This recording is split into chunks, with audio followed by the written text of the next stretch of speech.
refiere con remisión, ¿sí? Todo lo que ustedes, porque ustedes van a ver que tanto respecto de objeto como respecto de la causa hay muy pocos artículos, ¿sí?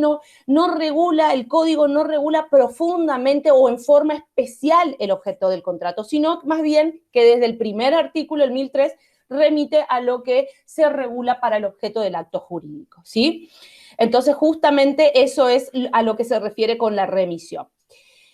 Y obviamente que hablando de remisión y hablando de objeto, tenemos que remitirnos y analizar primero que nada, o recordar, porque esto ya lo vieron, lo que es el objeto del acto jurídico, precisamente. Y ustedes van a ver que ahora cuando leamos los artículos 1003, 1004, 1005, van a ver que en realidad este artículo 279 que regula lo que es el objeto del acto jurídico, no dicen nada distinto de lo que dicen los otros artículos, ¿sí? Palabra más, palabra menos, es exactamente lo mismo, ¿sí? ¿Qué dice el artículo 279?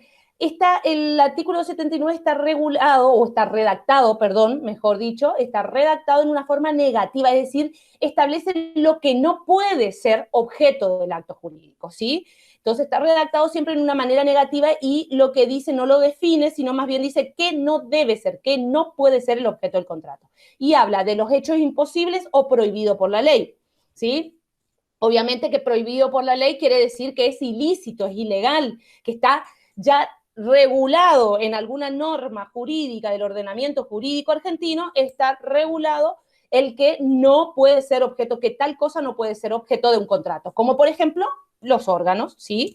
Del cuerpo humano, como por ejemplo las armas no pueden ser objeto del contrato porque son ilícitas, ¿sí? Es ilegal como objeto de un acto jurídico, ¿sí? Bueno, y hablando específicamente de lo que es el contrato.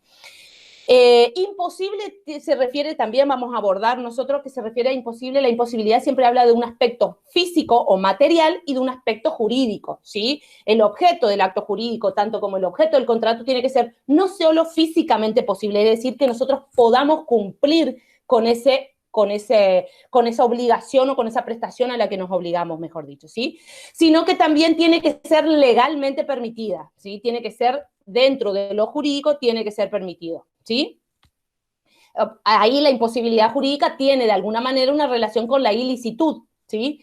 Pero en realidad se refiere más bien a que la ley no lo permite no sería como ilícito, sino más bien sería imposible legalmente realizar ese o cumplir con ese objeto, ¿sí? Ahora vamos a dar ejemplos, no se preocupen. Bueno, obviamente que sea contrario a la moral, a la buena costumbre. Acuérdense que la moral y las buenas costumbres son principios rectores de nuestros derechos. Siempre estamos hablando de lo que moralmente es bien visto, las buenas costumbres a lo que la sociedad está acostumbrada, ¿no es cierto? Son esos hechos que esto también ya lo vieron en introducción a qué se refiere con moral y en las primeras materias, ¿no es cierto? Lo que es moral o buenas costumbres o que se la toman, ¿no es cierto? Son esas costumbres que por un tiempo determinado son practicadas por la sociedad en general, no es que porque yo hago algo ya se genera la costumbre jurídica, no, ¿sí? Es una conducta repetida por un plazo determinado, por un tiempo prudencial, donde la sociedad lo ve así. Y obviamente todo lo que es contrario a la moral o las buenas costumbres, ustedes van a saber que eso cambia conforme el tiempo, ¿sí? Lo que hace un tiempo era visto inmoral, como, qué sé yo, no sé, el matrimonio, hablando de acto jurídico, el matrimonio entre personas del mismo sexo, hoy es un acto jurídico que es legalmente permitido porque no se lo considera inmoral, digamos, y antes no solo era inmoral, sino estaba en contra de las costumbres y demás que practicaba nuestra sociedad, ¿sí? Tengan siempre eso presente porque siempre van a ver que es moral y costumbre o las buenas costumbres figura en todo el derecho, pero eso es algo que no es estático, sino que es dinámico y va cambiando justamente con la misma sociedad, con el crecimiento social, ¿sí? Bueno, entonces, un hecho imposible no debe ser un hecho imposible, prohibido por la ley, contrario a la moral, a las buenas costumbres, al orden público, ¿sí? Al orden público. Acuérdense que ya vimos también en la unidad 5 a qué nos referíamos con orden público, ¿sí? Acuérdense que el orden público es justamente ese interés superior al particular, ¿sí? Es ese interés general, lo social, ¿sí? Que puede ser también económico, puede ser económico, puede ser social, puede ser político, ¿sí? Pero siempre la mira es el interés en general del pueblo, ¿sí? O de la Argentina en general y no solo de los particulares, digamos, ¿sí? Por eso el orden público siempre está por sobre los intereses particulares, ¿sí? Lesivo de los derechos ajenos, ¿sí? No puede ser un acto jurídico que tenga por objeto, de alguna manera, lesionar derechos reconocidos legalmente a otras personas, ¿no? Obviamente, o que sean lesivos de derecho ajeno o de la dignidad humana. Hablemos que la dignidad humana es un derecho personalísimo, no puede ser dejado de lado, no se puede renunciar, no se puede afectar, ¿sí? Entonces también tiene que ver con eso, ¿sí? Tampoco puede ser un bien que por algún motivo especial se haya prohibido que lo sea, ¿sí? Acá ya estamos hablando, esa última frasecita es como un aspecto residual o mejor dicho, un párrafo que establece como para no tratar de limitar, no enumera, esta enumeración no es taxativa, ¿sí? Para no tratar de limitar lo que no puede ser objeto del contrato, porque vuelvo a decir, esto va cambiando a medida que transcurre el tiempo y se pueden surgir nuevos elementos u objetos que no puedan ser del acto jurídico o del contrato. Entonces este último párrafo que de alguna manera deja abierto la posibilidad de que se puedan incorporar nuevas cosas o nuevas cosas que no puedan ser objetos del contrato, ¿sí? ¿Se entiende? Bien. Objeto del acto jurídico, bueno, esto es un poco un análisis también de lo que se refiere a acto jurídico en cuanto a que con el código de Vélez-Sarsfield hubo mucha confusión respecto de lo que era el objeto del acto jurídico, de lo que era el objeto de la obligación, con lo que era el objeto del contrato o del negocio jurídico. Entonces, ahora con las nuevas redacciones del código, queda bien determinado o establecido cuál es cada cosa, o sea, o qué es el objeto de la obligación, qué es el objeto de la prestación, qué es el objeto justamente del contrato. Si no hay confusión, ya no se confunde el objeto con el contenido del negocio, que era algo que sucedía habitualmente. Entonces, bueno, eso para que quede bien diferenciado y cuando ustedes estudien no les quede ningún tipo de duda o confusión, les puse justamente esta filmina. La obligación, acuérdense que el contrato es la principal fuente de obligaciones, ¿sí? El contrato es la causa fuente que genera obligaciones, ese deber que tendrán que cumplir las partes, ¿sí? Entonces, justamente la obligación es el efecto del negocio jurídico, dice, ¿sí? Es el efecto del contrato. Ese efecto del contrato o esa obligación va a estar, el objeto de esa obligación va a ser la prestación. Esto ya lo estudiaron en obligaciones. ¿Cuáles eran las prestaciones? Dar, hacer o no hacer. ¿Sí? Las prestaciones eran 3 y esas prestaciones de dar, hacer o no hacer es el objeto de la obligación. ¿Sí? Y el objeto del negocio jurídico se va a reducir justamente, ahora cuando leamos los artículos 1003, 1004 y demás, vamos a ver que se reduce justamente a ese hecho, a la cosa que se hace o no se hace, al hecho, qué sé yo, por ejemplo, en un contrato de prestación de servicio, pintar una pared, ¿sí? Es el hecho concreto de hacer algo, de no hacer, de abstenernos, o el bien que se entrega, qué sé yo, en una compra-venta, el libro que se entrega, ¿sí? ¿Se entiende? Es justamente ese vendría a ser el objeto del contrato, ¿sí? Se reduce al hecho concreto que se hace o no se hace, ¿sí? O al bien que se entrega en lo que son las obligaciones de dar, ¿sí? Eso es justamente la prestación, acuérdense siempre que es el dar, hacer o no hacer. El efecto es la entrega, el efecto de la obligación, el efecto del negocio jurídico va a ser justamente la acción de entregar o de hacer algo, ¿sí? ¿Se entiende la diferencia? Ahí queda claro la diferencia entre las tres cosas. Eso es muy importante. Bueno, yo ahí les pongo un ejemplo abajo. En un contrato de compraventa de cosa mueble, la cosa vendida y el precio constituyen el objeto, ¿sí? La cosa vendida, qué sé yo, como les decía recién yo el ejemplo, el libro, ¿sí? El libro que entrego, perdón, dejé el teléfono con ruido y me distrae. Entonces la cosa, el libro, por ejemplo, una compraventa donde yo voy y compro un libro, el Código Civil. Entonces ese libro es el objeto del contrato. Y el precio, obviamente, porque estamos hablando de un contrato bilateral y hay una contraprestación. Pero la acción de entregar la cosa, de entregar el precio, constituye la prestación, es decir, lo que decíamos recién. ¿Se entiende? El dar, el hacer o el no hacer. Bien, eso es importante para que no se confundan, ¿sí? ¿Qué es cada cosa, sí? Bueno, esto es un poco más de lo mismo de lo que veníamos diciendo recién, es otra donde por ahí con cuadritos. Respecto del objeto del contrato, también según el autor que ustedes lean, pueden encontrar que también el objeto del contrato se diferencia entre un objeto mediato o inmediato, ¿sí? Donde el mediato es justamente los efectos de la obligación, esa acción de hacer, no hacer o de dar, y el inmediato es la cosa que se entrega materialmente hablando, o el hecho concreto que se hace, como pintar, como, no sé, arreglar el auto o lo que sea, ¿sí? O, por ejemplo, en el caso de no hacer, la abstención de divulgar alguna información que aparezca dentro del contrato como cláusula. ¿Se entiende? Bueno, esto es más de lo mismo, de lo que venía explicando recién, ¿sí? De lo que es objeto de las obligaciones y de las prestaciones, y la diferencia con el objeto concretamente del contrato. Bueno, acá es objeto, me olvidé la B larga. Ahí está, objeto del contrato. Bien. Bueno, el objeto de las prestaciones. Y ahí es traducido lo que nosotros leímos en el artículo, en el primer artículo que hablamos o que empezamos a leer en esta, como en el 279, que empezamos a leer en esta filmina o en esta unidad. Justamente de ese artículo se deduce claramente que el objeto de la prestación, ese hecho concreto que se hace o que no se hace, o ese objeto material que se entrega, es básicamente el objeto del acto jurídico, es el objeto de la prestación, ¿sí? Los bienes determinados, determinables, derechos, productos, cosas, ¿sí? Pueden ser objeto de los actos jurídicos, salvo aquellos que estén prohibidos, ya sea porque son ilícitos, por contrario a la moral, bueno, etcétera, ¿sí? Lo que vimos recién.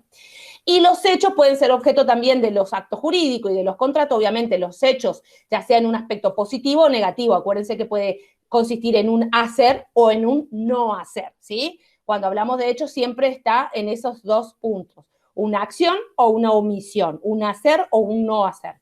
Pueden ser objeto de los contratos siempre que sean, obviamente, al igual que los bienes, sean posibles, lícitos, ¿sí? Acorde a la moral, a las buenas costumbres, que no afecten la dignidad humana ni resulten lesivos para los derechos ajenos, ¿sí? Todo eso nosotros ya lo fuimos viendo en lo que recién fui explicando en las filminas anteriores, ¿sí?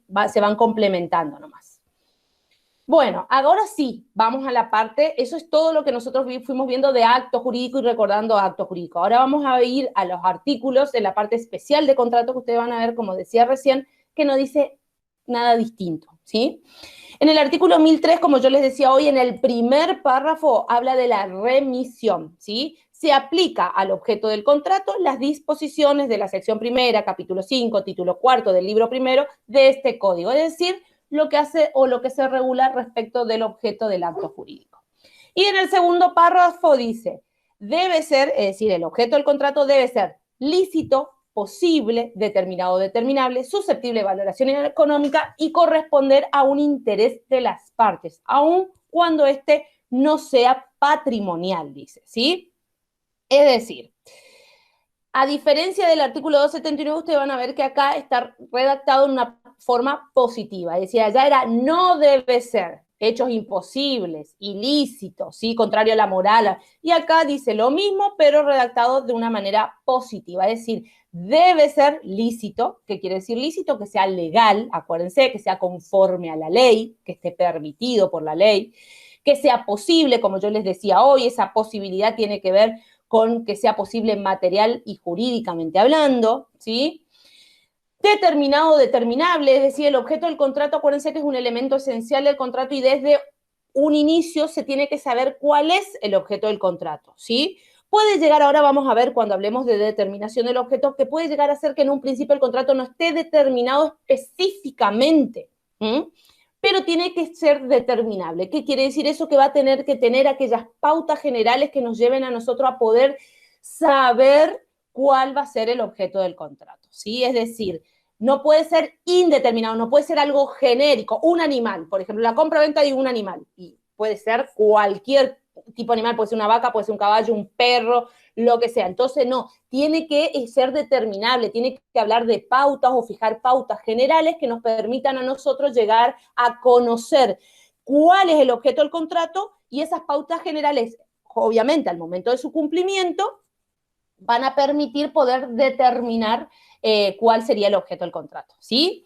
Bueno, obviamente es susceptible de valoración económica, esto no se discute, nosotros ya desde el concepto sabemos que el contrato tiene prestaciones, justamente es de prestaciones, tiene valor económico, ¿sí? Hablamos en el concepto, ¿sí? Del mismo, el contrato siempre tiene por objeto, ¿sí? El objeto tiene que ser de valor económico, ya sea un hecho o un hacer, no hacer, acuérdense, un hecho positivo, una acción o una omisión o la entrega o un bien, siempre tiene que tener valoración económica, ¿sí?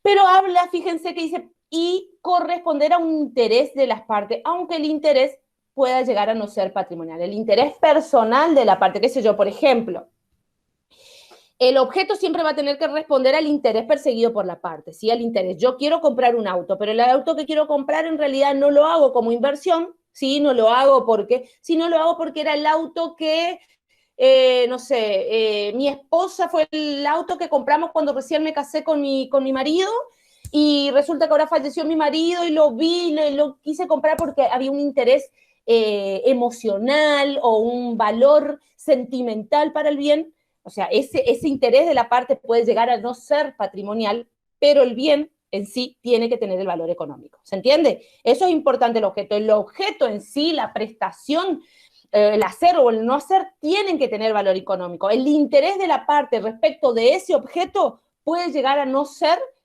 patrimonial. ¿Se entendió? Puede ser sentimental, puede ser afectivo, puede ser, pero, no, pero siempre el objeto concretamente tiene que ser de valor patrimonial. ¿Sí? Bueno, y en el 1004 están las prohibiciones, ¿sí? ¿Qué es lo que no puede ser objeto de los contratos? Los hechos que son imposibles, ahí volvemos a lo que decía el artículo 279, estén prohibidos por la ley, sean contrarios a la moral, al orden público, a la dignidad de la persona humana, lesivo de derechos ajenos, ¿sí? Ni los bienes que por algún motivo especial estén prohibidos que lo sean, ¿sí? Cuando tenga por objeto derechos sobre el cuerpo humano, se aplican los artículos 17 y 56. ¿Por qué? Porque acuérdense que el tema del cuerpo humano es no puede ser objeto del contrato, ¿sí? Nosotros ya eso lo vimos, lo hablamos, no puede haber una compra, es inmoral, es ilegal poder comprar, qué sé yo, no sé, un órgano, ¿sí? Para mi hijo que se está muriendo y necesita un trasplante de, no sé, de riñón, ¿sí? O de hígado, de lo que sea. Hay veces que los trasplantes, o a lo mejor el trasplante o la entrega como una parte del cuerpo, pueda llegar a no significar o no puede llegar a no afectar la integridad de la persona, la integridad física de la persona. Entonces ahí es cuando, eso es lo que dice básicamente el artículo 16 y 57, 17 y 56, perdón. Quiero hablar rápido y se me mezcla. Que por ahí justamente dice que se permite que se pueda, no contrato, ¿sí? El contrato está prohibido, no es un contrato, pero una persona puede donar de alguna manera una parte del cuerpo cuando obviamente no afecte la integridad física, ¿sí? Vieron, qué sé yo, no sé, bueno, obviamente que el pulmón no, pero creo que, no sé si los riñones, o yo, bueno, no soy doctora y cero para ese lado estoy, pero hay partes del cuerpo que uno puede donar sin afectar la integridad física, es decir, uno puede vivir normalmente por más que done esa parte del cuerpo a, qué sé yo, algún familiar. Al otro día salía en la noticia de una maestra que le donó, no me acuerdo si era el riñón o parte del hígado, no me acuerdo, a una alumnita de 5 años, ¿sí? Y que dice que cuando ella se enteró que la nenita estaba muy grave, no dudó en decir, bueno, soy compatible, lo doné, ¿sí? Pero no hay contrato, no se puede negociar, no se puede pedir intercambio, ¿sí? Por ese bien que se hace, lo tiene que hacer por motivos desinteresados, ¿sí? Por motivos afectivos o motivos personales, pero que no tienen que ver con el tema económico. Y siempre que no ponga en peligro la vida de uno mismo, ¿sí? Eso es el límite a esa autonomía de la voluntad, de poder disponer de nuestro cuerpo, ¿sí? Siempre que no afecte la integridad física. Bien. Entonces, pero como ven, dice exactamente lo mismo que el artículo del acto jurídico. Y bueno, y ahí analizamos cada uno. Licitud, ilicitud, acuérdense siempre que cuando hablamos de que sea lícito, estamos hablando de que sea legal, ¿sí? Que sea conforme la ley. Entonces, y ahí están los ejemplos, qué sé yo, ¿qué sería legal? Celebrar un contrato de armas de armas de guerra, de estupefacientes, es decir, de drogas, de medicamentos no autorizados. ¿Se acuerdan ese caso de la efedrina, donde justamente era un medicamento que se utilizaba para hacer drogas hace muchos años atrás? No sé si por ahí lo conocen o no.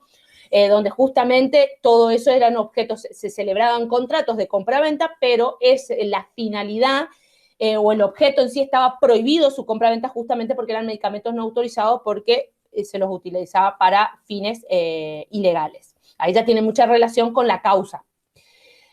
Productos nocivos para la salud o para el medio ambiente, ¿sí? Estos son casos, entonces, que tienen que estar previstos en la ley. Acuérdense, si estoy hablando de que tiene que ser un objeto ilícito, un bien ilícito, tiene que estar legalmente prohibido. Acuérdense que uno puede hacer cualquier cosa que la ley no prohíba. Entonces, en general, para que algo sea ilegal o ilícito, tiene que estar expresamente establecido en la ley, ¿sí?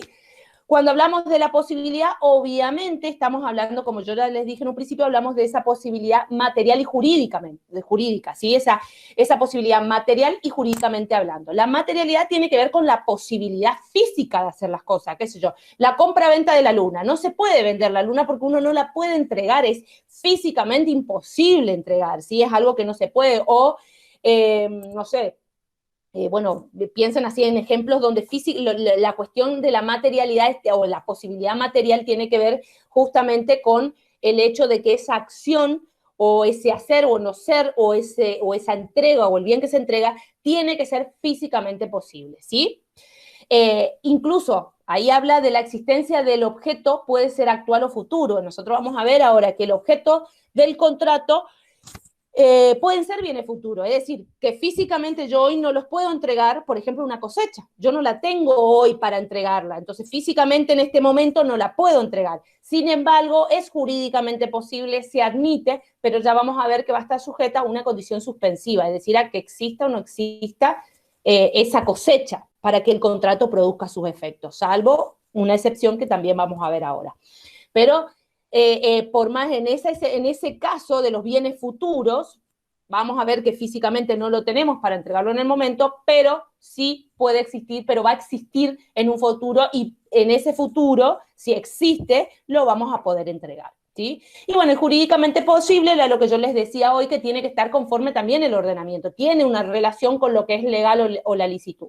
Qué sé yo, por ejemplo, si nosotros queremos constituir una hipoteca sobre un bien mueble, por ejemplo, sobre un auto o un vehículo, queremos constituir un derecho real de hipoteca, no lo podemos hacer, porque jurídicamente es imposible, porque nosotros sabemos que la hipoteca solo es un derecho real de garantía que se constituye ¿sobre qué? Sobre bienes inmuebles, ¿sí? O sea, ¿es legal? Sí, la ley autoriza que uno pueda constituir una hipoteca para garantía del cumplimiento de un crédito. Es decir, yo te estoy prestando plata, estamos celebrando un contrato de mutuo, pero quiero una garantía hipotecaria, ¿sí? Es lo que ustedes generalmente celebran con los bancos cuando piden préstamos bancarios. Entonces quiero una garantía hipotecaria. Ahora bien, perfecto, podés constituir esa garantía hipotecaria, pero la va a tener que constituir sobre un bien inmueble, porque legalmente es permitido, pero es imposible jurídicamente hacerlo sobre un bien mueble. ¿Se entiende? A eso se refiere jurídicamente posible. Por eso les decía yo, tiene una relación de alguna manera con la ilicitud o la ilegalidad, pero en realidad estamos hablando de cosas que legalmente son posibles hacer, pero lo que yo estoy intentando, la ley no me lo permite porque se hace de otra manera. ¿Sí? ¿Se entendió? Bien. Bueno, la denominada imposibilidad jurídica se subsume a la noción de alguna manera de licitud, ya que el objeto debe ajustarse a las normas legales, ¿sí? Es lo que les decía recién. Bien. ¿Qué otro requisito? La determinación, ¿sí? Era también lo que hablábamos hace un rato, determinación, y ahí estamos en la determinación. El contrato determinado o determinable tiene sus propios artículos, este requisito del contrato, ¿sí? Ya hablamos de lo lícito, de lo posible. La determinación, que sea determinado o determinable, es un requisito que justamente está regulado en el artículo 1005 y después sigue con las distintas formas de determinación. Porque justamente, vuelvo a decir, quiere decir que la determinación quiere decir que el objeto del contrato tiene que estar identificado desde el inicio del acto jurídico, ¿sí? De la celebración del contrato. Cuando el objeto se refiere a bienes, estos deben estar determinados en su especie o género, ¿sí? Según sea el caso, cuando no lo estén, en su cantidad y si esta puede ser determinada. y es determinado cuando se establecen los criterios suficientes para su individualización. Entonces, determinado quiere decir que está identificado claramente el bien o el objeto del contrato, ¿sí? En el caso, por ejemplo, de un automóvil, como yo les pongo ahí en el ejemplo, un automóvil, marca tanto, número de dominio tanto, no se dice patente, se dice dominio tanto, el número de chasis, la marca, el modelo, entonces lo identificamos claramente, es decir, no se puede sustituir por otro, ¿sí? Está determinado con exactitud, con punto y coma, cuál va a ser el objeto del contrato, ¿sí? La determinación, o cuando el objeto es determinable, vuelvo a decir, no se especifica claramente el objeto o específicamente el objeto, detalladamente, sino que se establecen los parámetros, ¿sí? Criterios suficientes para su individualización, dice la ley. Entonces, justamente establece, puede ser su especie, puede ser su género, ¿sí? Cuando no se puede determinar su cantidad, etcétera. Por ejemplo, vuelvo a decir, si yo hablo de que la compra-venta de un animal, como yo les daba el ejemplo hoy, y que ahí también les puse el ejemplo, es un objeto indeterminado, porque puede ser numerosos, puede ser de, no sé, caballo de carrera, puede ser un caballo de exposición, puede ser una vaca, puede ser un perro de raza, o puede ser cualquier cosa, puede ser, ¿sí? Entonces, eso es considerado un objeto indeterminado y el contrato va a ser nulo justamente por falta de determinación del objeto, ¿sí? Por no cumplir los requisitos. Pero si yo pongo, por ejemplo, que es un caballo de carrera o es un caballo, ¿sí? De carrera, pues ya estoy determinando el género, estoy determinando la especie, ¿sí? Del objeto y puedo establecer después los parámetros, qué sé yo, quiero comprarme, no sé, celebro un contrato de compraventa con un Aras de Córdoba que se especializa justamente en los caballos de carrera, ¿sí? Entonces, en crías de animales con papeles y todo, todas las demás cosas. Entonces, yo quiero y especifico que quiero el caballo, por ejemplo, o comprar un potrillo que sea hijo de alguno de los padres con premios de carreras o que tenga, qué sé yo, tantos kilos o que tenga tanta altura. Es decir, se pueden establecer los criterios para después, una vez que los caballos nacieron o que están, puedan determinarse cuál va a ser el objeto. ¿Sí? ¿Se entiende? Yo establezco la especie y el género, caballo, ¿sí? De carrera. Y después establezco los criterios suficientes para poder individualizar cuál sería el animal. ¿Se entiende? Entonces, ahí dice objeto indeterminado y por ende eficaz la venta de un animal, porque obviamente puede ser cualquier tipo. Es eficaz la venta de un caballo, pues la cosa está determinada de alguna manera en su especie, ¿sí? Bien. ¿Qué más me queda por decirles acá en cuanto a la determinación? La determinación, estos criterios o esta determinación de decir cuál es el objeto del contrato, puede ser que cuando nosotros hagamos o que establezcamos los criterios, puede ser que nosotros digamos, bueno, en el caso del caballo, del ejemplo que les daba recién, puede ser que nosotros digamos, bueno, nosotros no lo vamos a determinar. Si yo quiero comprar un caballo, pero resulta que yo estoy por incurrir en ese deporte, ¿sí? Yo no estoy muy a favor, pero bueno, eso es otra cosa.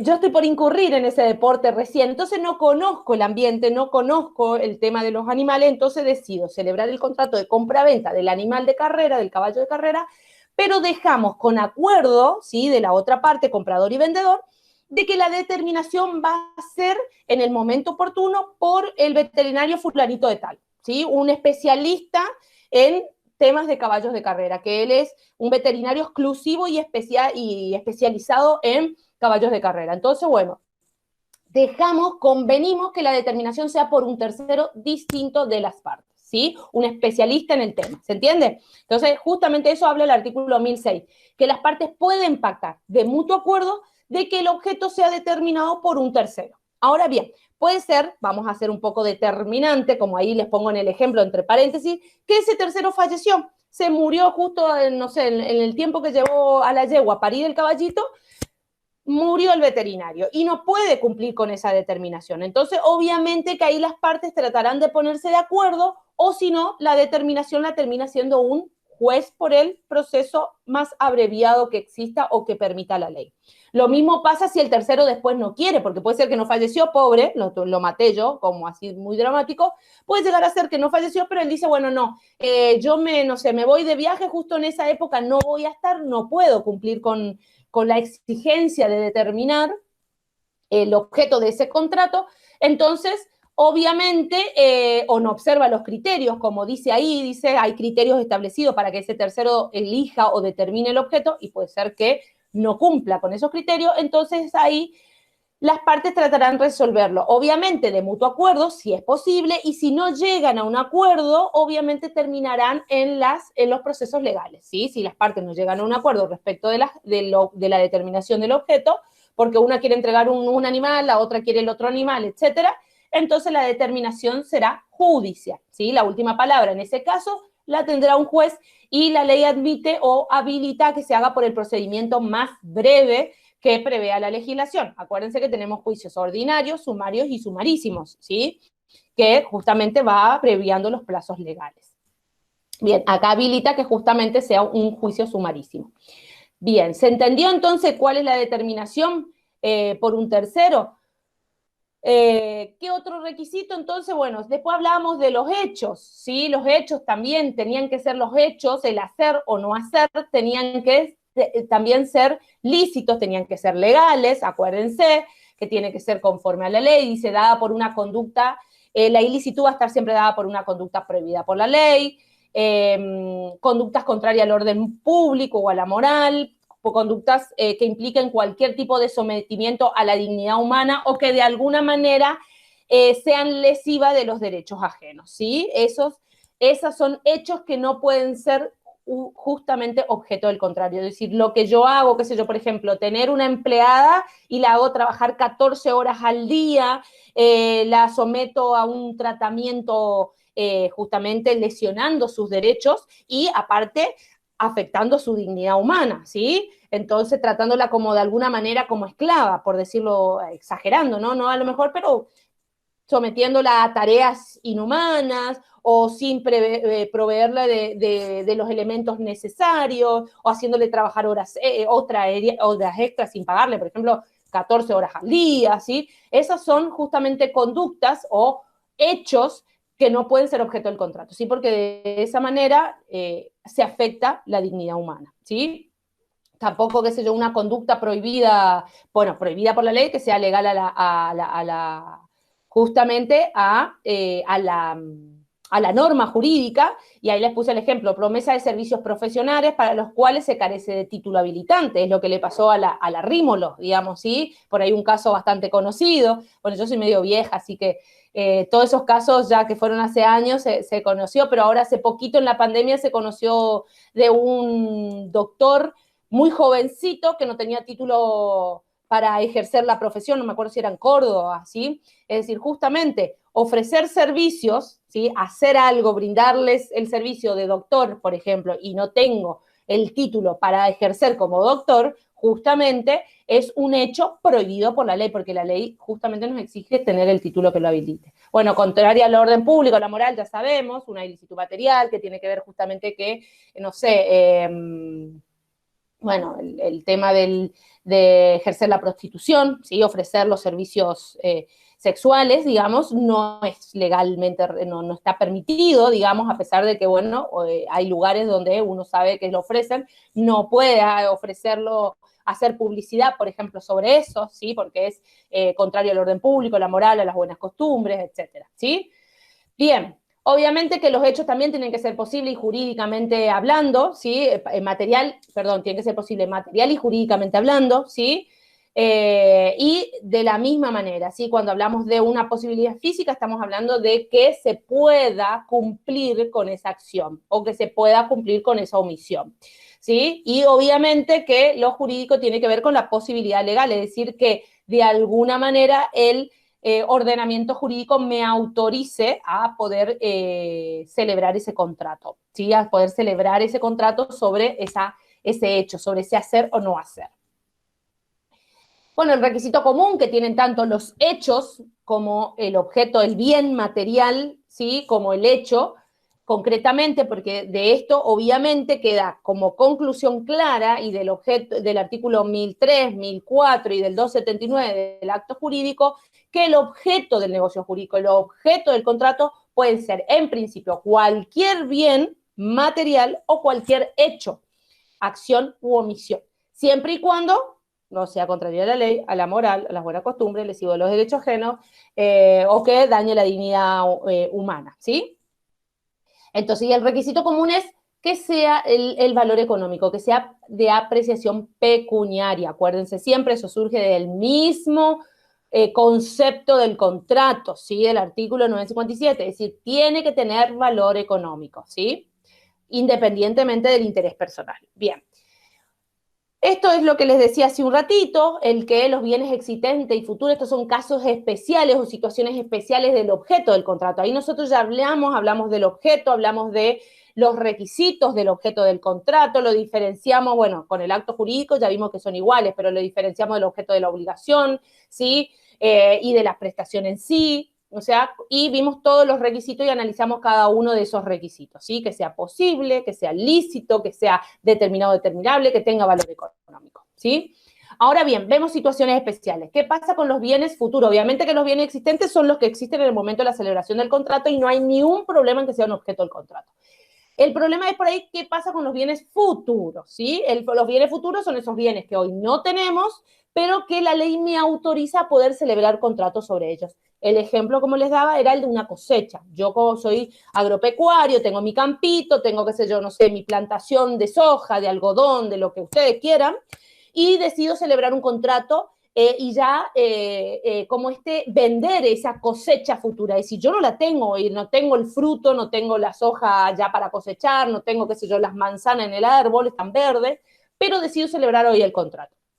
O el comprador decide ya asegurarse la compra de eso que necesita, de esa materia prima, y decide celebrar el contrato conmigo. La ley me autoriza que yo pueda celebrarlo. Ahora bien, en el artículo 1007 prevé dos situaciones respecto de los contratos que tienen por objeto bienes futuros, ¿sí? Uno es, el primer párrafo dice, los bienes futuros pueden ser objeto de los contratos, ¿sí? No hay duda de eso. ¿Sí? La promesa de transmitir está subordinada a la condición de que llegue a existir. Ahí está, es decir, se trata de un contrato conmutativo, se celebra como un contrato conmutativo. ¿Se acuerdan lo que era el contrato conmutativo? Era aquel donde las partes celebraban y desde el momento en que lo celebraban, sabían exactamente las ventajas o desventajas de ese contrato. Sabían que iban a obtener o que podían perder. Entonces, las partes se obligan, celebran, pero lo celebran bajo una condición suspensiva. ¿Sí? Se subordina al hecho de que ese producto, de que esa cosecha exista. Entonces, sí, qué sé yo, porque puede ser que a lo mejor hubo una sequía, le agarró una peste, hubo inundaciones, cualquier cosa en eso nosotros no sabemos, ¿no? Es decir, el dueño del campo o el agricultor no sabe, no tiene, no puede manejar todo eso. Hay muchas cuestiones externas a él que pueden afectar su cosecha. Entonces no puede garantizar que la cosecha va a existir, en principio, ¿sí? Entonces la primera parte del artículo 1007 habla de que justamente se celebra como un contrato conmutativo donde las partes lo que van a hacer es sujetarlo a la condición suspensiva de que la cosecha, de que ese producto futuro exista, ¿sí? Una de las partes se obliga a transmitir o constituir algún derecho sobre el bien cuando no existe, y sí existe. Es decir, en este caso el contrato se considera subordinado a una condición suspensiva, que es justamente a que esa cosa exista, ¿sí? Lo llama la Faile, ahí es la opinión de un autor, donde dice lo llama como contrato sobre la cosa esperada. Es decir, que si la cosa no existe, porque vuelvo a decir que si yo le agarro una sequía y la cosecha se fundió, ¿sí? No pudo, no quedó en manos del agropecuario o del productor o del dueño del campo poder salvar su cosecha, entonces el contrato no se celebra, ¿sí? No existe la cosa, no hay contrato, no existe contrato, ¿sí? Pero ¿qué dice el segundo párrafo? Excepto que se trata de un contrato aleatorio, es decir, puede darse el caso justamente de que las partes celebren el contrato asumiendo el riesgo, ¿sí? Acuérdense, el contrato conmutativo, se celebra ese contrato donde las partes saben exactamente y con seguridad cuáles son las ventajas o desventajas que van a obtener de ese contrato, ¿sí? ¿Se entiende? En cambio, el contrato aleatorio era el que los efectos del contrato iban a estar sujetos a un hecho futuro incierto. Entonces, justamente puede ser que las partes decidan celebrarlo como un contrato aleatorio, donde el comprador asume el riesgo de que la cosa pueda llegar a no existir. Y entonces el contrato igual va a producir sus efectos. ¿Se entiende la diferencia? Bien, entonces dice, Contrato aleatorio, una de las partes asume el riesgo de que la cosa llegue o no a existir. En caso de que no llegue a existir, deberá cumplirse igualmente el contrato. ¿Se entiende? ¿Se entendió la diferencia? Bueno, por eso yo les doy el ejemplo y les voy explicando como les voy explicando con el ejemplo las dos partes del contrato y las explicaciones que les pongo ahí. En el caso de tener por objeto un hecho futuro, ¿sí? Bien. Bienes ajenos, el nombre lo dice, también pueden ser objetos de los contratos los bienes ajenos. Los bienes ajenos son aquellos que no son propiedad del que vende, ¿sí? Yo puedo vender, ¿sí? La ley me dice, los bienes ajenos pueden ser objeto de los contratos, ¿sí? Yo lo puedo vender, puedo ofrecer bienes ajenos, es más, hay muchos gestores o muchas personas que se encargan de hacer eso, a veces y de vender o de tratar de vender cosas, ¿sí? Que no son de uno. Bueno, y entonces, perdón, me distraje un ratito. Entonces, bienes ajenos. A ver, ¿qué es lo que dice el código respecto de los bienes ajenos? Son dos cuestiones que hay que tener en cuenta. Primero que nada, yo les diría, aunque aparece al final del artículo, lo primero de nada es hacer saber que lo que se vende no es nuestro, ¿sí? Eso es un requisito esencial. Si yo puedo vender bienes ajenos, pero tengo que hacer saber al comprador que no es mi bien, que no es mío, que yo no soy titular, que yo actúo como gestor, que actúo como intermediario en la venta, ¿sí? Entonces, y ahí tenemos otra cuestión para tener en cuenta. Una vez que yo hice saber esa condición esencial de hacer conocer al comprador de que el bien no es mío, no me pertenece, hay dos posibilidades respecto de la venta de bienes ajenos. Si garantizo o no garantizo la venta, ¿sí? Si yo no garantizo la venta y yo le digo, bueno, mira, lo conozco al dueño de ese vehículo, déjame, voy a hablar, voy a hacer todo lo posible para que el contrato de compra se celebre, ¿sí? A lo mejor, qué sé yo, viene no sé, un vecino que suele viajar mucho y me deja a su cuidado un vehículo de él, un auto de colección, vamos a ponerlo así, ¿sí? Entonces me lo deja a su cuidado para que no se le arruine, yo tengo que sacarlo a pasear al auto, demás, para que, viste, no quede tanto tiempo parado y demás. Y resulta que viene alguien que le gustan los autos de colección o autos antiguos y me lo quiere comprar. Entonces yo primero que nada le tengo que hacer saber que ese auto no es mío, ¿sí? No, mira, no es mío, yo tengo que ver si te lo puedo negociar. Entonces ahí están las dos opciones. No garantizar no garantizo la promesa de celebración del contrato, ¿sí? Yo lo que hago es decirle, bueno, no es mío el auto, déjame yo, voy a hablar, lo tengo al cuidado, le estoy haciendo un favor a un amigo, déjame yo hablo con él, veo si él quiere venderlo, voy a hacer lo posible. Es decir, en el caso de no garantizar la promesa, yo tengo que actuar diligentemente, ¿sí? Si yo me comprometo a tratar de celebrar ese contrato, yo tengo que actuar diligentemente, tengo que hacer todo lo necesario para tratar de que ese contrato llegue a su fin y la compra-venta se concrete. Sí, pero no garanticé mi promesa. Entonces, en caso de que el dueño del auto no lo quiera vender y la compra-venta no se concrete, yo no soy responsable, ¿sí? Distinto es si yo garanticé la promesa. Si yo garantizo la promesa y digo, mira, te garantizo que el contrato se celebra ya, le ponemos fecha de firma con el escribano para certificar firma del boleto, de lo que sea. Entonces, cuando yo garanticé la promesa y fehacientemente y esta no se cumple, entonces ahí soy responsable por los daños y perjuicios que ocasiona. ¿Se entiende? Entonces ahí está el artículo 1008 y dice, si el que promete transmitir no ha garantizado el éxito de su promesa, solo está obligado a emplear las medidas necesarias para que la prestación se realice. Es decir, tiene que ser diligente. No garantizo el éxito de la promesa, solo debo ser diligente. Es una obligación de medio. Yo tengo que tratar, no garantizo el resultado, ¿sí? Yo tengo que cumplir, ¿sí? Esto relacionen con obligaciones, tengo que hacer lo necesario para tratar o ser diligente para tratar de que el contrato se celebre. Y dice, y si por culpa, ahí eso me olvidé hoy, y si por su culpa el bien no se transmite, entonces ahí es solamente responsable. Si yo no garanticé, pero no fui diligente, no hice lo necesario para tratar de que el contrato, es decir, por ejemplo, nunca le llamé a mi amigo, nunca hice nada, entonces ahí sí me puedo hacer responsable, ¿sí? O me pueden hacer responsable por los daños y perjuicios. Ahora, debe también indemnizar cuando ha garantizado la promesa y esta no se cumple. Ahí sí es una obligación de resultado, porque yo estoy garantizando que el contrato va a celebrarse, ¿sí? Que él va a comprar ese vehículo. Entonces, como estoy garantizando el resultado, ahí me voy a hacer responsable si el contrato no se cumple. ¿Está? ¿Queda claro esto? Acá en este mismo artículo 1008 ustedes van a ver que lo negrito es el artículo y después son las explicaciones. Por ahí con los artículos que tienen varios puntos para tener en cuenta, yo siempre trato de ponerle las explicaciones en el medio para que ustedes vean la diferencia entre una situación y la otra.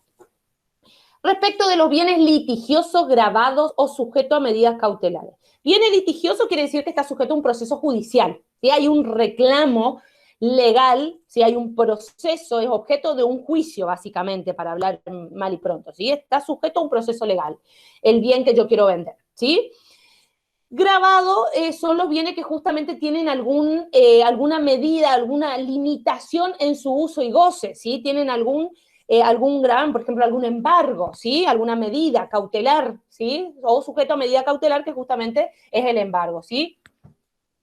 Entonces, tienen las distintas opciones respecto de lo que son bienes que no se dispone plenamente, ¿sí? Tanto los bienes litigiosos, grabados o sujetos a medidas cautelares, a embargos, por ejemplo, como les decía recién, son bienes que de alguna manera el propietario, ¿sí? No tiene la plena disponibilidad del bien, ¿sí? No puede, a lo mejor lo puede vender, pero no puede a lo mejor el uso y goce pleno, porque a lo mejor tiene o a lo mejor un derecho real de usufructo, o tiene una hipoteca, ¿sí? Entonces, o qué sé yo, no sé, se está reclamando la titularidad del bien o parte o un condominio sobre el bien, entonces está sujeto a un juicio por una prescripción, a lo mejor, no sé, les doy distintos ejemplos de lo que puede ser. Es decir, son bienes donde no se tiene el pleno dominio del bien, ¿sí? Con lo que implica, ¿no es cierto?, ser dueño de un bien. Ahora bien, por las distintas razones.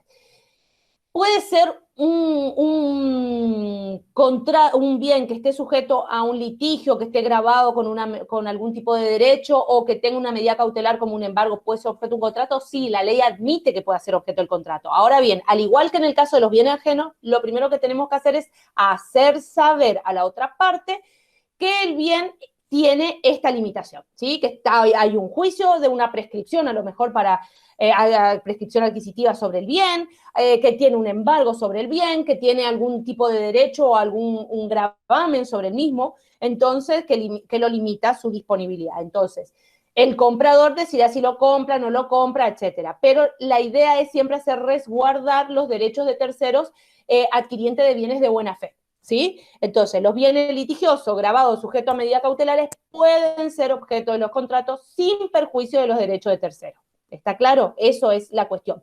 Pueden ser, pero los derechos de los terceros quedan a salvo. Quien de mala fe contrata sobre estos bienes como si estuviese libre debe reparar los daños y perjuicios a la otra parte si siempre obró de buena fe. Básicamente es lo que les decía recién, ¿sí? Yo tengo que hacer saber de esa situación. Si yo no hago saber la situación que afecta la disponibilidad del bien, que afecta al bien, me voy a hacer responsable por los daños y perjuicios siempre que la otra parte la adquirió desconociendo esa situación, ¿sí? ¿Se entiende? Bien. Herencia futura. Respecto a la herencia futura, también hablamos ya en la unidad 1 cuando hablamos justamente, comparábamos con los derechos sucesorios. En el artículo 1010 se habla de la herencia futura como objeto de contrato, ¿sí? Y yo ya había hablado cuando hablamos allá en la unidad 1, hablamos y comparamos el derecho contractual con los derechos sucesorios, yo les había dicho que la regla es no pueden ser objeto del contrato, ¿sí? La herencia futura, los derechos hereditarios, no pueden ser objeto de contrato. ¿Por qué? Porque uno no puede especular con la muerte de alguien, ¿sí? Yo no puedo celebrar un contrato de algo especulando, qué sé yo, sobre los bienes de mis padres, especulando con la muerte de mis padres, ¿sí? Porque justamente es inmoral, es contrario a las buenas costumbres, al orden público, a todo. Entonces, la ley es determinante en eso. Dice, no puede celebrarse contratos que tengan por objeto herencia futuro, derechos hereditarios, ¿sí? Pero con la reforma del Código en el año 2015 se incorpora un segundo párrafo en este artículo 2010 donde se establece una excepción. ¿sí? Una excepción. Esta excepción igual va a estar muy limitada, va a tener muchos límites, pero se establece una excepción. También la comenté allá cuando hablamos de la unidad 1 de los derechos sucesorios, de que la herencia futura, bueno, la regla es, a diferencia de los bienes ajenos y a diferencia de los bienes litigiosos, grabados y sujetos a medida cautelar, la herencia, la regla es no pueden ser objeto del contrato. La excepción va a estar dada cuando el pacto o ese contrato o ese convenio sea relativo a la explotación de empresas, de sociedades, ¿sí? A explotaciones productivas. Ahí va a estar dada la excepción, es decir, la ley admite, el artículo ustedes verán es bastante larguito, yo se los explico y acá después incluso está desmenuzado regla general, la sanción, la excepción, la finalidad, para que ustedes entiendan el artículo, pero se los explico fácilmente. Entonces, la regla es, no puede ser la herencia futura, no puede ser objeto de un contrato, porque yo no puedo especular con la muerte de alguien. Además, porque no soy heredero, ¿sí? Acuérdense siempre que la vocación hereditaria nace a partir del fallecimiento del causante, ¿sí? Hasta que mi papá y mi mamá no falleció, yo no puedo disponer de los bienes de ellos porque no soy heredero. Si ellos quieren vender todos los bienes, lo pueden hacer y no sé, despilfarrar su dinero, no sé, pegando la vuelta al mundo, lo pueden hacer porque son sus bienes, ¿sí? La vocación, no, lo que no pueden hacer es donarlo, por ejemplo, beneficiando, qué sé yo, no sé, a un vecino, a un sobrino, a otro hermano. Eso no lo pueden hacer porque están perjudicando mi legítima hereditaria. Pero pueden disponer tranquilamente sus bienes, ¿sí? La vocación hereditaria, vuelvo a decir, nace con el fallecimiento, con la muerte del causante. Ahí recién me convierto en heredero.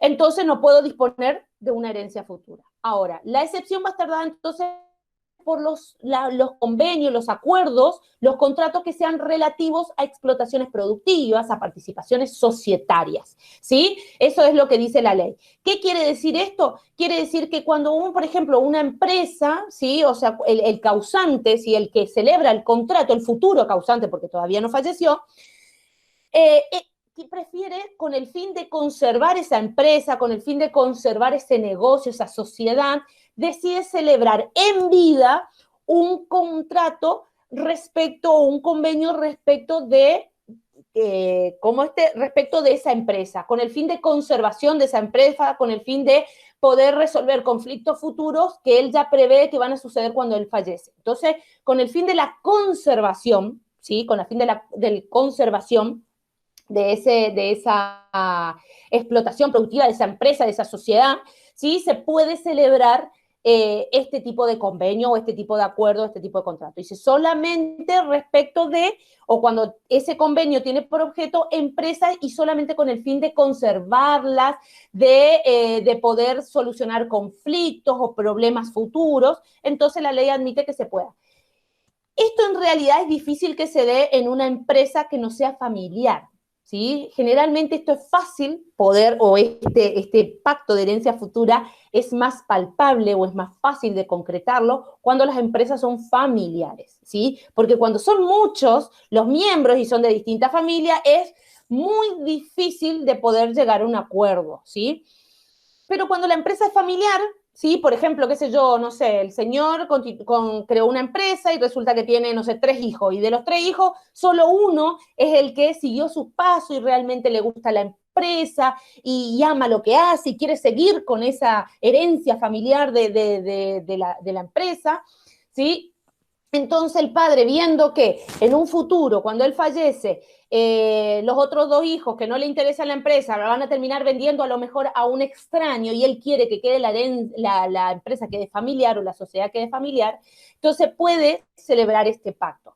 Pero ¿cuál es el límite? ¿Sí? Puede celebrar este pacto a lo mejor dejándole toda la empresa o toda al hijo que se va a ocupar, o la dirección o lo que sea. Pero ¿cuál es el límite? La legítima hereditaria, ¿sí? ¿Se podrán celebrar pactos sobre herencia futura? Sí, hay una excepción cuando siempre que sea relativa a explotaciones productivas, a empresas, a participaciones societarias. Pero siempre y cuando no se afecten las legítimas hereditarias. Es decir, si yo celebro este pacto dejando todo un hijo, por ejemplo, y no tengo para dejarle a los otros, entonces ahí se va a estar violando la legítima hereditaria, beneficiando a un hijo en perjuicio de los demás. Y eso va en contra de la ley, ¿sí? Y de una norma de orden público indisponible. ¿Se entiende? Entonces ahí va a estar el límite. Se puede, sí, siempre y cuando no se afecten la legítima hereditaria, ni al cónyuge, etcétera, ¿sí? Ahí está. La regla general no puede, ¿sí? La excepción es que sí. La finalidad es la conservación de las gestiones empresariales para la prevención y solución de conflicto, que era lo que les decía recién, y el límite, la legítima hereditaria, ¿sí? La porción de la herencia que le corresponde a cada heredero. Siempre que garantice la legítima hereditaria, él puede, el futuro causante puede disponer de este convenio y de esta herencia futura como considere más conveniente para su conservación. ¿Se entendió hasta ahí? Objeto del contrato. ¿Alguna consulta, alguna pregunta? Causa es muy sencillo, así que vamos, a lo mejor nos pasamos un poquito de los 15 minutos que nos queda de clase, pero causa también es muy sencillo de estudiar, no hay mucho para hablar, van a ver que hay muchas filminas, pero en realidad hay muchas que yo les pongo como para recordarle algunas cuestiones o un poco a lo mejor repetitivas. Primero, para hablar de causa, siempre tenemos que empezar desde el punto de que hay tres tipos de causas, ¿sí? La palabra causa tiene distintos significados, distintas acepciones, ¿sí? Nosotros vamos a hablar de que hablamos, o ustedes ya hablaron en obligaciones de causa fuente o causa eficiente. En Civil 1, cuando hablaron de acto jurídico o estudiaron acto jurídico, escucharon hablar de causa fin o causa objetiva. Y ahora nosotros vamos, y también tienen que haber escuchado hablar ahí de la causa móvil, causa motivo o causa subjetiva, ¿sí? Ahora nosotros vamos a recordar todos estos conceptos para poder abordar lo que es la causa del contrato, ¿sí? El otro elemento esencial, estructural del contrato. Ya vimos consentimiento, ya vimos objeto, con todos sus requisitos, sus condiciones, y lo diferenciamos del objeto de las obligaciones. Y ahora vemos la causa. Acuérdense que la causa fuente o eficiente se refiere al hecho generador, al que le da nacimiento a la obligación, al que hace o que sirve de origen de la obligación. Por eso el contrato es la principal fuente de las obligaciones, porque es lo más celebrado en el día, en el año, en la vida cotidiana y diaria de las personas. Celebran más de un contrato a la vez y están constantemente celebrando contratos, generando obligaciones, prestaciones con el objeto de cumplir, de dar, hacer o no hacer, ¿sí? Entonces, es decir, justamente el contrato es la principal causa fuente de las obligaciones, ¿sí? Es la que más genera obligaciones. Entonces, cuando hablamos de causa fuente o eficiente, estamos hablando justamente de ese hecho generador, de ese hecho que da origen, nacimiento a las obligaciones, ¿sí? Nosotros, ahí en la unidad 1, que nosotros no lo tocamos cuando dimos en clase, porque esto ustedes ya lo estudiaron en obligaciones, vimos distintas causas fuentes. Vimos, o ahí van a ver en el programa que tienen causas fuentes lícitas o ilícitas. Dentro de las lícitas, contractuales, casi contractuales, y van a ver, qué sé yo, por ejemplo, obviamente el contrato, la ley que es la principal fuente, no es es la más antigua, ¿sí? La ley es la fuente más antigua de las obligaciones, ¿sí? Porque es la que impone deberes, lo que nosotros vamos a tener que cumplir o hacer. Sin embargo, la principal o la mayor generadora de obligaciones es el contrato. Pero ahí, bueno, van a ver la ley, los contratos, las declaraciones unilaterales de voluntad, ¿sí? En las lícitas, contractuales y casi contractuales. Y después van a ver que en las ilícitas tenemos el delito y cuasi delito, ¿sí? Donde justamente depende de si hay dolo, intención o hay culpa en el hecho contrario a la ley, pero básicamente el ilícito es un hecho generador de obligaciones que es contrario a la ley, ¿sí? Bien, recordando eso, volvamos a recordar lo que es la causa fin y causa motivo o causa móvil. Causa fin, acuérdense que es el fin inmediato perseguido por las partes, ¿sí? Esa causa fin va a ser el elemento esencial del acto jurídico y del contrato. Causa fin objetiva. ¿Por qué es objetiva? Porque es la misma en todos los contratos, ¿sí? Todos los contratos del mismo tipo, qué sé yo, en todas las compraventas la causa fin va a ser siempre la misma, la de vender un bien o entregar un bien a cambio de un precio en dinero, es decir, la del comprador, la del vendedor va a ser vender un bien, ¿sí? La causa fin o el fin inmediato perseguido, mejor dicho, perdón, la del vendedor va a ser la de adquirir un precio en dinero y la del comprador va a ser adquirir el bien que quiere comprar. Esa es la causa fin. Es objetiva justamente porque en los contratos del mismo tipo, es decir, en todas las compraventas, la causa fin es siempre la misma, ¿sí? Es el fin inmediato perseguido por las partes en el momento de celebrar el contrato. Esa causa fin surge del mismo concepto, ¿sí? De acto jurídico, el fin inmediato perseguido por las partes, ¿sí? Entonces, si se vincula con la dirección de la voluntad en la obtención de los efectos jurídicos, viene a ser al fin que las partes se propusieron lograr al tiempo de la celebración del acto, etcétera. Y la causa, por eso es objetiva, porque es la misma en todos los contratos del mismo tipo. En la locación va a ser siempre la misma, la del locador, la de adquirir el alquiler, ¿sí? El dinero, producir, es decir, esa administración, esa producción que va a obtener del bien, y la del locatario, la de usar y gozar del bien que alquila, ya sea un auto, ya sea una casa o lo que sea, pero obtener el uso y goce de ese bien que necesita, ¿sí? Entonces, por eso es objetiva. Y la causa móvil, la causa motivo, más conocida como causa motivo o subjetiva, es el interés personal, es esos móviles o motivos o razones personales por las cuales los sujetos celebran el contrato. Y es subjetiva porque depende del sujeto y persigue al sujeto. Por eso no es la misma. Es decir, en todas las compraventas nosotros dijimos que la causa fin va a ser la misma. La del vendedor, la de adquirir el precio, y la del comprador, adquirir la propiedad del bien, ¿sí? Pero la causa motivo puede ser distinta en todos los contratos de compraventa, porque puede ser que yo venda, no sé, el auto porque necesito cambiarlo, puede ser que yo venda el auto porque quiero conseguir plata porque, no sé, me quiero ir de viaje, puede ser que yo lo venda porque tengo un problema de salud y necesito dinero, es decir, el motivo, ¿sí? La causa móvil, la causa motivo es justamente esas razones de ese interés personal, es subjetivo porque depende del sujeto y que por lo cual lo lleva a celebrar el contrato, ¿sí? Puede ser que yo compro, no sé, el auto como inversión porque lo voy a afectar a un reviso, a un taxi, y entonces quiero generar ganancia, o puede ser que lo compro porque necesito movilidad, ¿se entiende?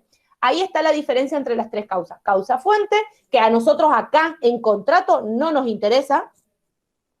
Causa fin u objetiva, que va a ser la causa, que va a ser el elemento esencial del contrato, es la que sí o sí tiene que existir.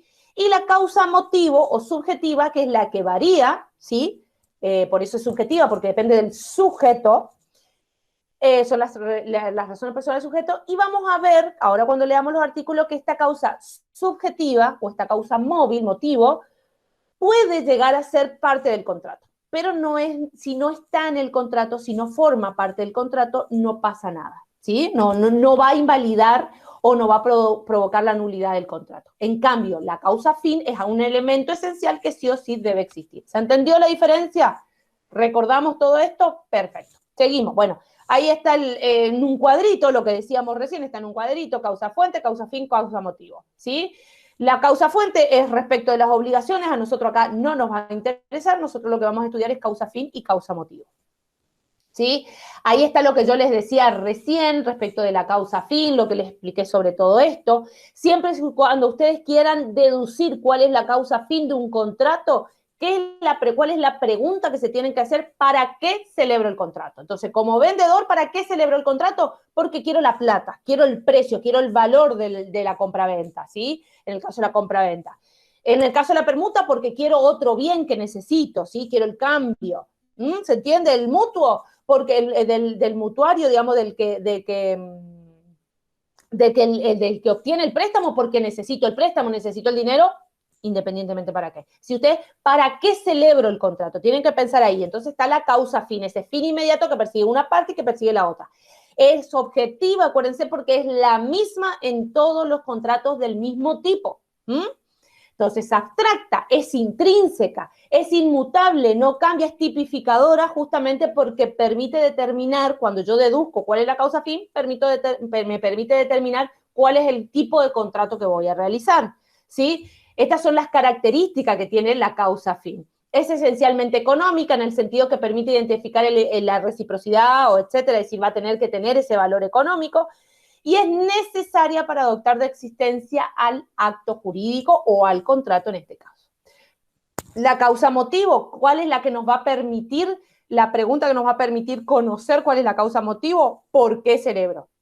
¿Para qué celebro el contrato? Fíjense, ¿para qué celebro el contrato? ¿Para qué celebro el acto? Es la respuesta, es lo que me va a permitir conocer la causa fin. ¿Por qué? El motivo, la razón, va a ser lo que va a determinar la causa subjetiva o la causa motivo, ¿sí? Es personal, depende del sujeto, por eso es subjetiva, por favor, nunca se olviden eso, que cuando ustedes ven la palabra subjetiva, está íntimamente relacionado al sujeto, depende del sujeto. Es variable porque va a cambiar, uno compra una casa como inversión, el otro compra la casa porque necesita vivienda, etcétera, el otro compra una casa para dársela al hijo, lo que sea. Es contingente, es distinta porque depende de las razones personales de cada contratante según el tiempo y el lugar de celebración también. ¿Sí? ¿Se entiende? Ahí está la diferencia. Esto ya vuelvo a decir, es por ahí medio repetitivo. Ahí está un cuadro comparando las dos. No lo voy a volver a leer. Porque es un poco de lo mismo que venimos haciendo, o lo que vine diciendo desde la primera filmina, ¿sí? Diferenciando lo que es causa-fin de la causa-motivo, las características de una con las características de la otra, etcétera, ¿sí?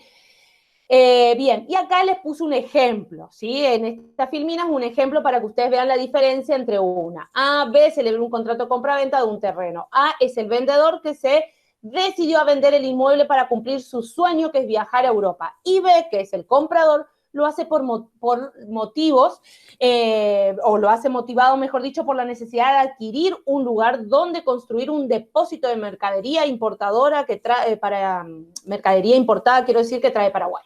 Causa fin surge del propio tipo contractual. A, como vendedor, obtener el precio del bien. B, como comprador, obtener la propiedad del bien inmueble, ¿sí? Y el motivo, vender para viajar y el otro para usarla de depósito, ¿sí? Eso, acuérdense, la causa fin es siempre la misma, determina el tipo contractual, es objetiva, la subjetiva o causa motivo depende de las razones personales de cada sujeto, ¿sí? Bien, hasta ahí estamos, entonces queda claro.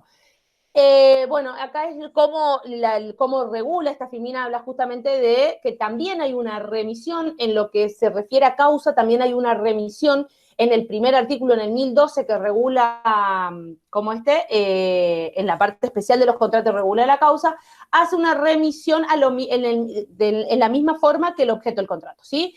Que todo lo que no está regulado respecto de las causas en la parte especial de la causa del contrato se remite a lo regulado a la causa del objeto jurídico, ¿sí?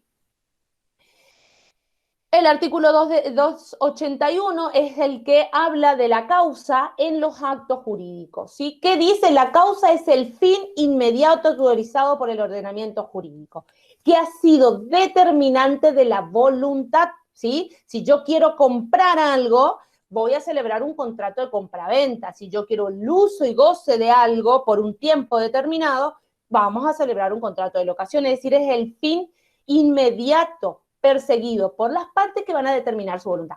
Esa es la causa fin y ese es el elemento esencial del contrato. En el segundo párrafo habla de la causa motivo. También integra la causa los motivos que se han exteriorizado cuando son lícitos y hayan sido incorporados al acto en forma expresa o tácita. Y eso era lo que yo les decía hoy. En principio, la causa motivo subjetiva no es parte del contrato, ¿sí? Si está o no está, no va a invalidar y no va a afectar al contrato. Sin embargo, cuando se la exterioriza y se la forma o se la hace parte del contrato en forma expresa o tácitamente surge del mismo contrato esa causa motivo o móvil, entonces sí puede afectar la validez del contrato. Porque si yo, por ejemplo, tengo un motivo que es ilícito y está expresado dentro del contrato, qué sé yo, por ejemplo, contratar a alguien para que celebrar un contrato de prestación de servicio donde contrato a una persona para que elabore la tesis con la que yo, no sé, voy a terminar una investigación o me voy a recibir o lo que sea. Es una causa motivo ilícita. Contratar en la prestación del servicio de alguien para que alguien haga algo no es ilícito, ¿sí? La causa fin encima del contrato de prestación no es ilícita. Pero si yo hago parte de los motivos de decir, te contrato, pero para que elabores una tesis que voy a hacer pasar por mía para recibirme de contadora, ¿sí?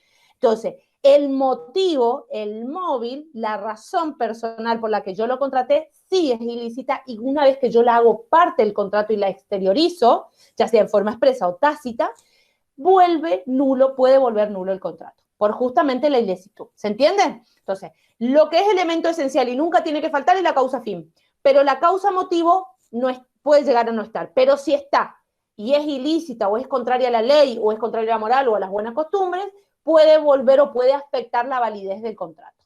¿Estamos eso? Seguimos.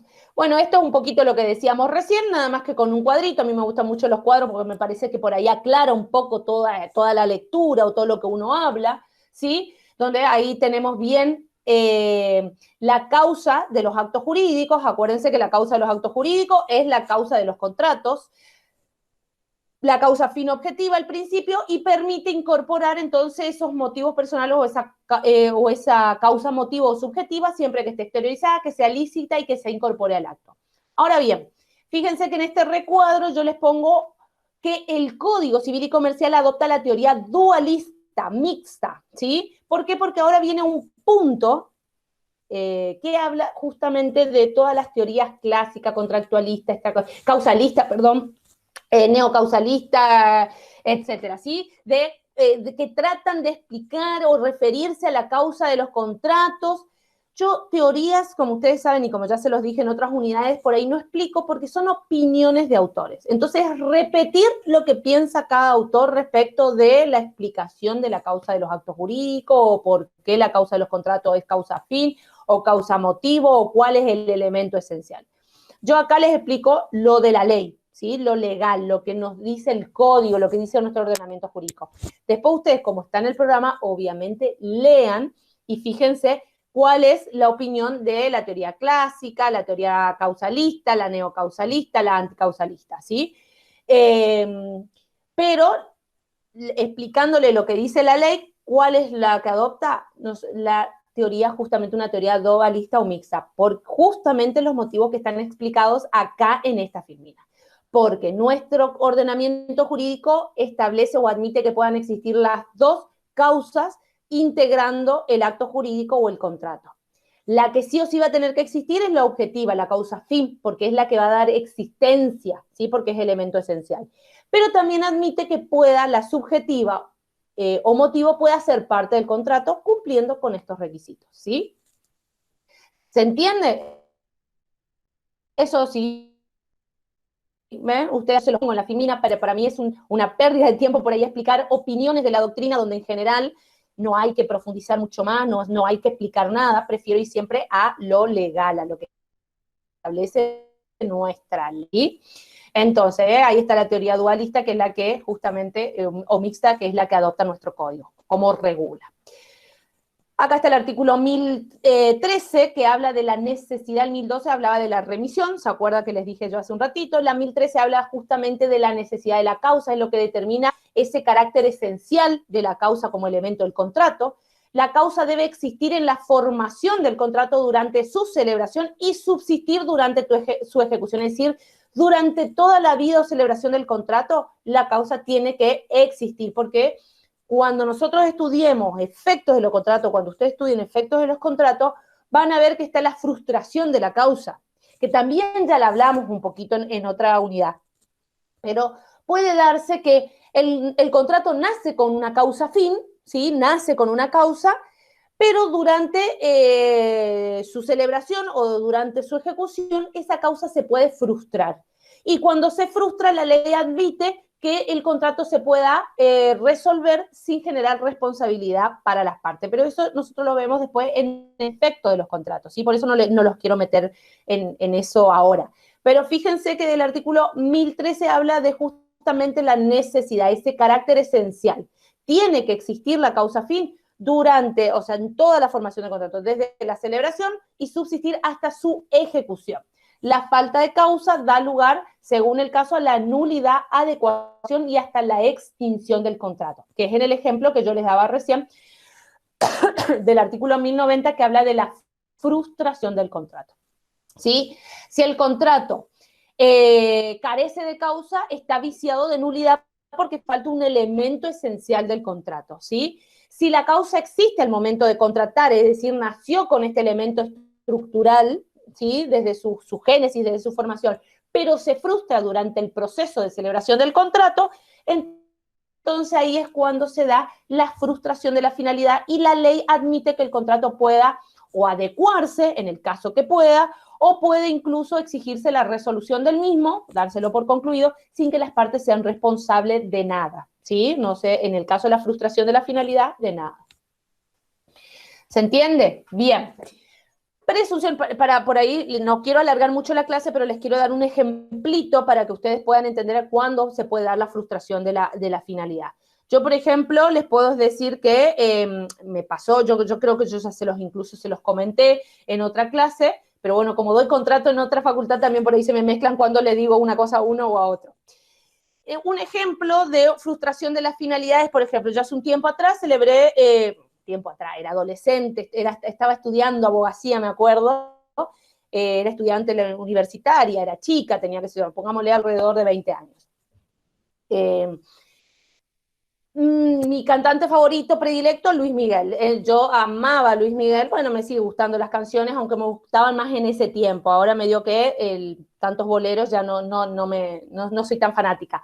Pero bueno, resulta que en esa época que era fanática de Luis Miguel, venía él a Paraguay a tocar en un, ¿cómo es que se llama? No me sale el nombre, bueno, en un lugar especial venía a tocar. Entonces empezaron a ofrecer, obviamente acá en Resistencia, y teniendo en cuenta que Paraguay nos queda cerca, todas las empresas de turismo empezaban a ofrecer para ir, obviamente, el fin de semana a escucharlo a Luis Miguel y quedarse en Paraguay ese fin de semana. Me prendí en esa, le lloré a mi papá, a mi mamá, a la abuela, al tío, me junté todos los ahorros y decidí irme a verlo a Luis Miguel a Paraguay, en el anfiteatro, ahí está, no me salía, en el anfiteatro de ahí Paraguay, uno muy conocido, ahora yo no me acuerdo el nombre, ese se iba a hacer el recital. Resulta que casi llegando la fecha del contrato, yo ya había firmado el contrato con la empresa de turismo, yo ya lo había pagado incluso y todo al contrato, había señado y pagado creo que más de la mitad y después tenía que cancelarlo en el fin de semana que viajaba y resulta que cuando llega el fin de semana se suspende el viaje. Cuando estábamos a 10 días del recital, se suspende el recital porque Luis Miguel no sé qué problema tenía con el anfiteatro, no tocaban, que exigían no sé qué cosa. Bueno, el asunto que por X motivos, externo a la voluntad de las partes, se suspende el recital. Entonces, ¿qué pasaba? A mí ya no me interesaba viajar a Paraguay. Yo ya no tenía interés en ese fin de semana en viajar a Paraguay porque la finalidad era justamente escuchar a Luis Miguel o ir al recital de Luis Miguel y el contrato se celebró con esa finalidad, ¿sí? Llevarme al recital de Luis Miguel. Entonces, a mí pasear por Paraguay no me interesaba. Entonces, ¿qué me ofrecía la empresa? Me ofrecía poder adecuar el contrato para que yo vaya al primer recital que se celebraba acá, que era en Córdoba. Pero resulta que justo cuando se celebraba en Córdoba, y entonces era por el mismo precio y todo, me permitían adecuar nada más que cambiar el destino. ¿Qué pasaba? Que para mí en Córdoba justo me chocaba con las mesas finales de exámenes. Entonces yo ya no podía asistir.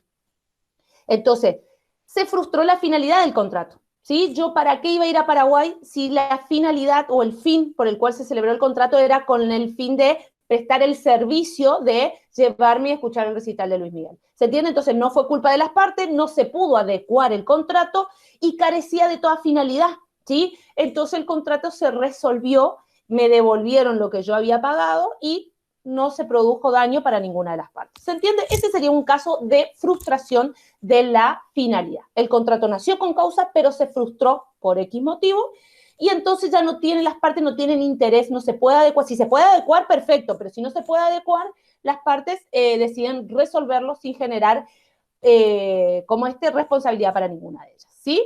Para que les quede de ejemplo y tengan idea de qué se refiere frustración de la finalidad, porque no sé si después se los puedo explicar más adelante.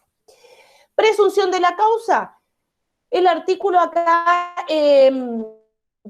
282, que es en la parte de acto jurídico, habla justamente de la presunción de la causa. Es decir, por más que la causa no esté expresamente establecida dentro del contrato, la causa fin se presume que existe y que es lícita, por supuesto, porque obviamente el acto jurídico y el contrato no pueden existir sin causa, ¿sí? Acuérdense, elemento esencial del contrato.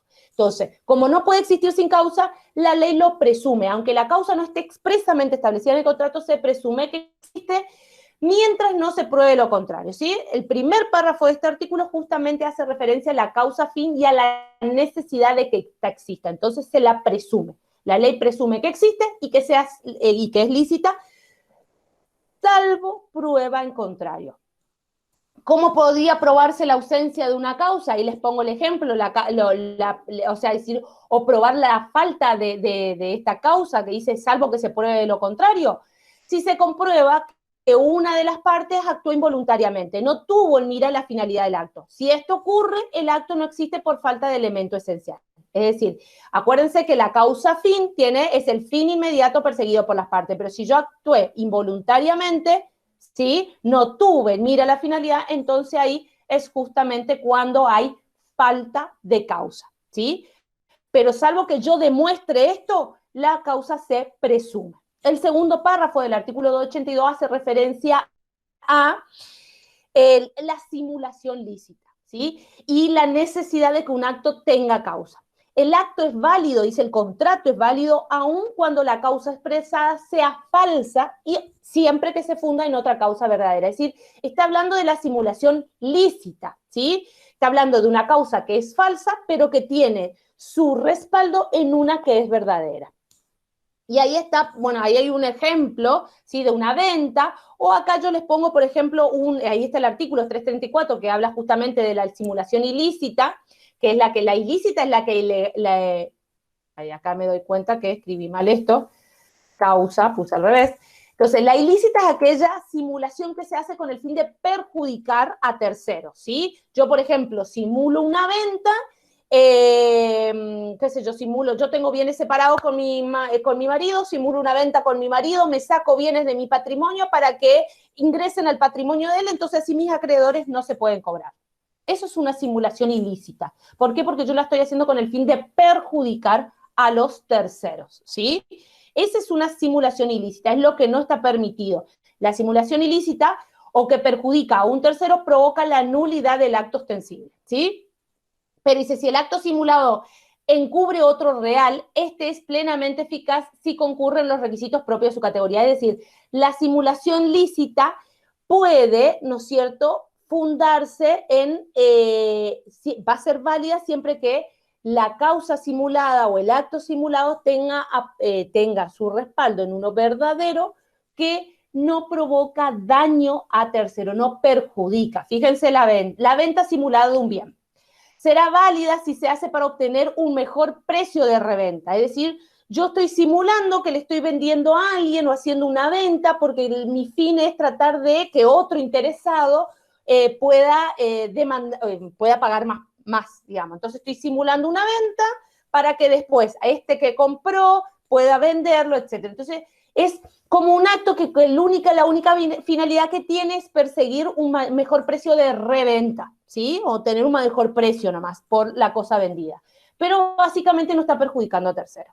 ¿Se entiende? Ahí por ahí tiene un cuadrito, licitud, eficacia, causa real, causa simulada, ¿sí?